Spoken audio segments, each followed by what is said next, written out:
Okay, makikigan, usap-usapan ngayon na mga bagong pera daw natin, napepeke na rin. Na gamit po ang mga ordinaryong desktop computer. So alamin natin gano'n yung katotoo. Maraming matatalinong hinayupak dyan. At para natin malalaman yung tunay doon sa peke. Kasi yung mga dating nagsisirculate, alam na natin, ano? Pero ngayon, may mga bago na tayong, uri ng perang nilabas. So, O yan, ang ating pag-uusapan ngayong umaga kasama si Maha Grafia Malik, Manager in Currency Analysis and Redemption Division ng Bangko Sentral ng Pilipinas. Good morning, ma'am! Good morning, Maha. Good morning, Okay, Susana. may mga balita na ba? Gano'ng kalala na itong pamimeke ng bagong labas na pera? May attempts. May syempre, attempts. no? May attempts. Ano talaga yan, understandably, kasi tuwing may lumabas na pera, talagang nagkaka-interesan ang pera natin. It's a threat. So, may It's always, attempts pa lang, may nakuha na kayo. may mga a few pieces. Few pieces pa lang. Wala pa naman sa sirkulasyon yata itong mga bagong... Wala naman. konti, di ba? May circulation.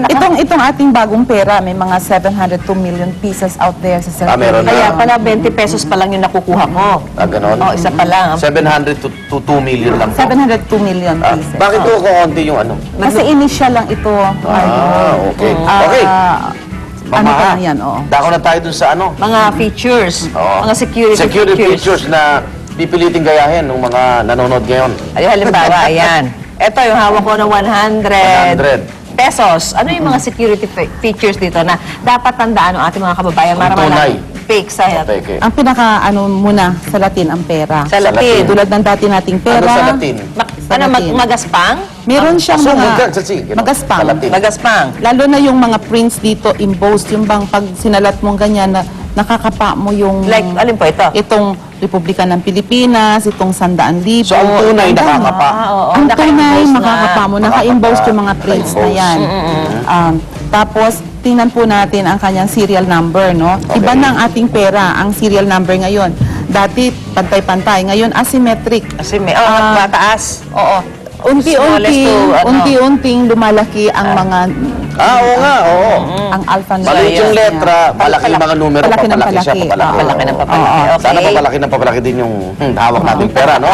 Okay. Tapos, meron siyang mga Ano? fibers. Pag tinignan natin Fibers. dito, Apo. ang fibers niya, may red and blue fibers ito. Which doon po sa clear, sa clear section. Yan, ito to. Nakikita Yung mo sa- yung clear. Hindi kaya Clear kaya part, niya. oo. May mga Asa doon fibers parang siya. nagre-reflect yung mukha. Parang madumi, pero Hindi fibers para yun. siyang, yan yung mga parang guhit-guhit na yan. parang akong Yung mga madumi fibers. pagkakaiba, Red and no? blue fibers. Nakikita natin siya at random lang yon. Saka yung parang yung lumalabas yung mukha ng taong nandito. Oo. Tapos ito ang tawag natin dito, watermark. Watermark. Oo. Watermarks. Dito sa malinis na Side. Sa likod, Sa no? likod at sa harap, silipin mo against the light. Ang pinakamaganda dito, tingnan mo siya against the light. At may makikita kang shadow. We Nakita call ko that watermark. Okay, Parang shadow. shadow siya noong Siya rin yun eh. forward Oo. dito. Oo. Pero, dadagdagan ito, nung una nating pera, mukha lang ng tao. Ngayon may makikita ka ng denomination. Oo. Yung 50 nakalagay. May nakikita kang denomination. Opo, sa tabi ng mukha. Maliwanag, para May siyang papaning naaaninag. tenga. Sa tabi Oo, ng mukha. para siyang naaaninag. Tapos, So pag sumobra yun, peke yun. pag dapat kung anong Mukhang hindi na denomination niya, makukopya yun. denomination. Next, ano pa ho? Yung ordinaryong, kasi sa tindahan, mabilis yung palitan eh. Ito, Anong agad ang malalaman nating hindi tunay, hindi ito, peke? itong kanyang, sa mga higher denominations. Lahat starting meron? with Ito, ganito?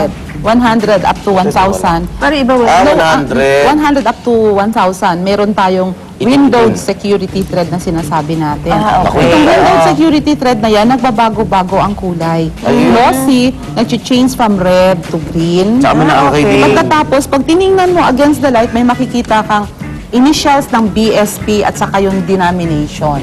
Ay, oo nga. Pag Logo nyo, parang ano nyo. BSP. BSP. Pangalan, initials ng BSP at saka yung BSP. denomination. BSP and Company, no? Bangko Sentral ng Pilipinas. Tapos, 100, itong lower denomination pala, merong kakaiba ng konti dito. Bakit? Makikita natin ang windowed security thread sa higher denominations mula sa 100 hanggang sa 1,000.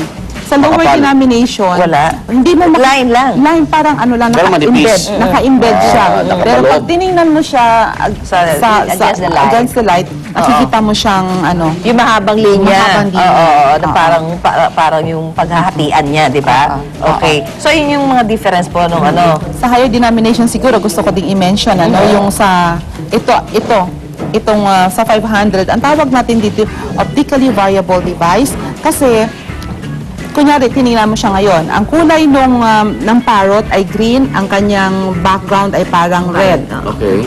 90 degrees, tinan mo, nagpalit sila ng nagpalit kulay. na. Ang parrot na ngayon ang nagkaroon ng red, naging green yung kanyang Hindi pa nila background. kaya yan sa- So, medyo, meron tayo nito sa 1,000 at saka sa 500. Ito yung sa 500, sa 1,000. Okay. Pero di ba pinaka-feature yan, yung pag hinawakan mo, ang Yung original na napaka- pera, parang peke. Kasi makinis eh. Hindi. Yung peke magaspang, di ba yun ang dating ano? Hindi. Ang original. Hindi na, Ang original, kaya na. ang original Hindi. talaga ever since, maano talaga siya, Yan na may- magaspang siya. Magaspang siya. Magaspang Oo. talaga. Apaka ba yan? So, Meron yung siya. sa ganun din ngayon, kung halimbawa yung peke, talagang pagsalat mong ganun, makinis. Ang peke, wala, parang bond paper. Parang bond paper. na yun. wala kang luma. masasalat. At ang kulay niya hindi kasing vibrant. Hindi kasing makulay. At saka kulang siya nitong ating window security So, kung thread. nagmamadali, ang unang mong gawin, salatin mo. Salatin ang pera. Salatin. Yun At pagka ang pina- nasalat mo parang bond paper, ayun, magduda ka na doon. Huwag mo muna suklian. Ang dali naman sa 100. Pag ang nakalitrato na si Mar Rojas, peke na yun. Manuel Rojas po ang nandito eh. Tapos sa 200, pag si Gloria makapagal na, eh, peke na rin yun. So, yun yung mga... Pero pala nagtatangka, no? So, maging maingat, no? Mapagmatcha. Saan pwedeng tumawag, Mamaha? Kunyari, Sa- parang duda kami na peke itong hawak naming pera. sa Bangko Sentral, Ano po yung telephone? tatawagan nila sa 352-1485 or 921-7071, local 618 or 619. Okay, maraming salamat. Okay, maraming salamat. Total, okay lang yung problema yan. Marami naman sa nanonood, walang pera eh. Yan. Maraming salamat. Ano lang po natin sa kababayan Nagsisita natin, pa sila eh. tandaan lang po ang itsura ng genuine. Lagi lang pong tandaan yung tinuturo namin kasi pag alam nila yon hindi na makakalusot ang peke. Oo, hindi na makakalusot. Wala sa mukha ng nagdadala yan. Okay, yes. Maraming salamat po, Ms. Maha Gracia Malik, Manager ng Currency Analysis and Redemption Division ng Bangko Sentral ng Pilipinas. So, mga kapuso, tandaan nyo yung mga security features ng ating bagong pera. Yan, para madali nyo malaman kung tunay ba o fake yung natanggap yung pera. Baka bigay-bigay sa inyo, puro fake pala, di ba? Maraming salamat po. Maraming salamat. Salamat to sa souvenir na ito. At tabayanan na po ang mga Unang balita. balita na. Bye-bye.